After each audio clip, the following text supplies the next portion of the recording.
میلہ کرتے ہیں اور اس میں پاکستان سے اور دنیا بھر سے جو فیض سے متعلق لکھنے والے ہیں کہنے والے ہیں ان کو بلاتے ہیں اور وہ بڑا شاندار مطلب یہ کہ میں ایک جگہ کہہ رہا تھا کہ عام طور پہ دیکھا یہ گیا ہے کہ اس طرح کے جو موضوعات ہیں جو ذرا سخت ہیں ان پر جب بھی کوئی کچھ اجتماع ہوتا ہے تو اس میں امید ہوتی ہے کہ لوگ بہت کم آئیں گے اور نہیں آئیں گے وغیرہ وغیرہ.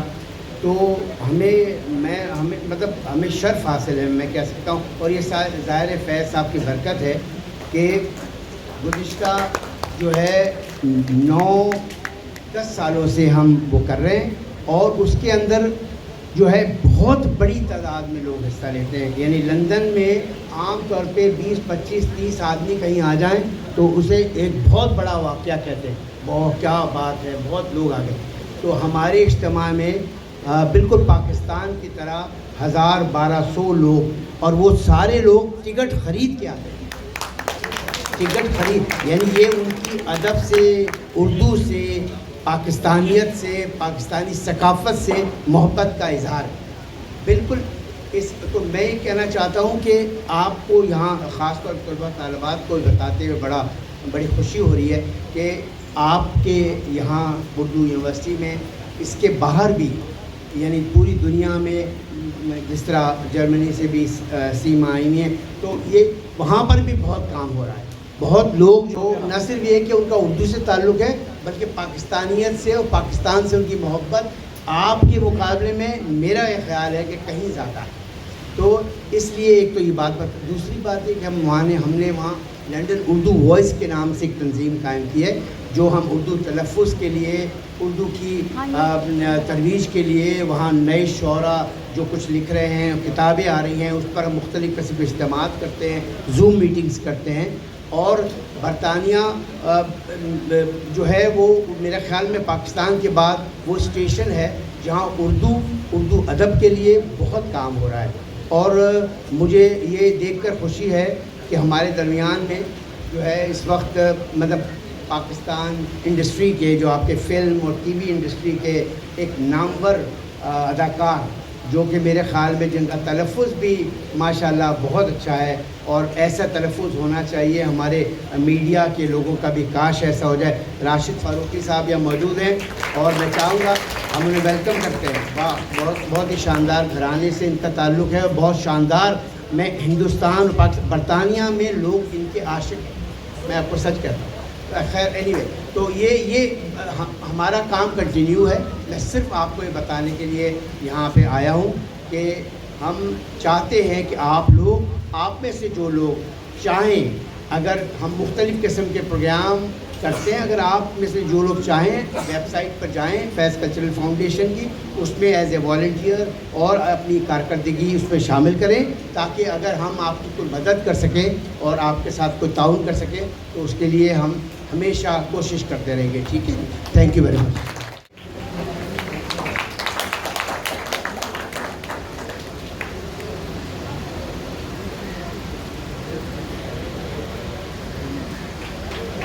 نے دراصل برطانوی سامراجیت، برٹش کولونیلزم کو ہدف تنقید بنایا ہے.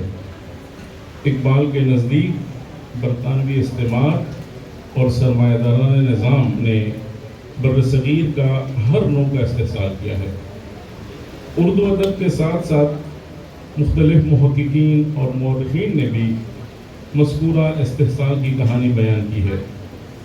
میں دو مصنفین کے حوالے پر اکتفا کرتا ہوں. مغربی استحصال کے بیان کے حوالے سے باری علی کی کتاب کمپنی کی حکومت ایک اہم تاریخی دستاویز ہے. ہندوستانی دانشور اور ممبر پارلیمنٹ ششی تھروڑ نے آکسفورڈ یونیورسٹی برطانیہ سے برطانوی سامراج کی چیرہ دستیوں پر ڈاکٹریٹ کا مقالہ لکھا ہے، جو an era of darkness British rule in India کے نام سے شائع ہو چکا ہے. اس کتاب کا اردو ترجمہ عکس پبلیکیشن لاہور نے عہد ظلمات کے نام سے شائع کیا ہے. ششی تھروڑ کی ایک اور تصنیف ان گلوریس امپائر بھی برٹش کولونیلزم کے حوالے سے ایک اہم دستاویز ہے. ششی تھروڑ کا کمال یہ ہے کہ انہوں نے اپنی تصانیف میں مغربی دانشوروں کے حوالے دیے ہیں اور مستند شواہد اور فیکٹس اینڈ فگرز نقل کیے ہیں. کوٹ: When an Englishman wants something, George Bernard Shaw observed, he never publicly admits to his wanting it. Instead, his want is expressed as a burning conviction that it is his moral and religious duty to conquer those who possesses the thing he wants. Berdora is sketching about this pretense. Hypocrisy was added to brutality while the robbery went on. Urdu کے دیگر اہم شعراء کے ساتھ ساتھ نون راشد نے بھی برطانوی استحصال کے خلاف آواز اٹھائی ہے. ترقی پسند تحریک بھی بنیادی طور پر مغربی سامراج اور سرمایہ دارانہ نظام کے خلاف شدید مزاحمت پر مبنی تھی. فیض نے اس لیے اپنی نظم صبح آزادی میں آزادی کو داغ داغ اجالا گردانا، یہ داغ داغ اجالا، یہ شب گزیدہ سحر، وہ انتظار تھا جس کا یہ وہ سحر تو نہیں، یہ وہ سحر تو نہیں جس کی آرزو لے کر چلے تھے یار کہ مل جائے گی کہیں نہ کہیں.